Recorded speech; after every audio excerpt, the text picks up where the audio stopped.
గ్రంథము 51 అధ్యాయము 10వ వచనము.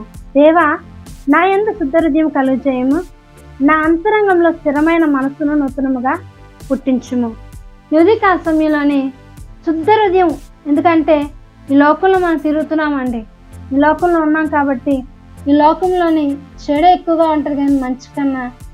కాబట్టి మన హృదయము శుద్ధ హృదయం కలదై ఉండాలని దేవుణ్ణి అడగడం తప్పు కాదు. ఎందుకంటే దావీదు భక్తుడు, మహాభక్తుడు, దేవుడు హృదయానుసారుడైన ఆ భక్తుడే, అయా నాకు హృదయ శుద్ధి కలుగజేయు, శుద్ధ హృదయం కలుగజేయ అని చెప్పి దేవుణ్ణి అడిగాడండి. అలాగే మన అంతరంగంలో స్థిరమైన మనసు, ఎందుకంటే మనుషులమైన మనకు స్థిరత అనేది ఉండదు, చంచలాత్మ కలిగిన వారమై ఉంటాం, ఏ గడికి ఎలా ఉంటామో మనకే తెలియదు. కాబట్టి దేవుణ్ణి స్థిరమైన మనసు నాకు దయచేయండి ప్రభువా, నూతనముగా నాకు పుట్టించు అని చెప్పి దేవుణ్ణి అడుగుదామండి, ప్రార్థన చేస్తున్నాం.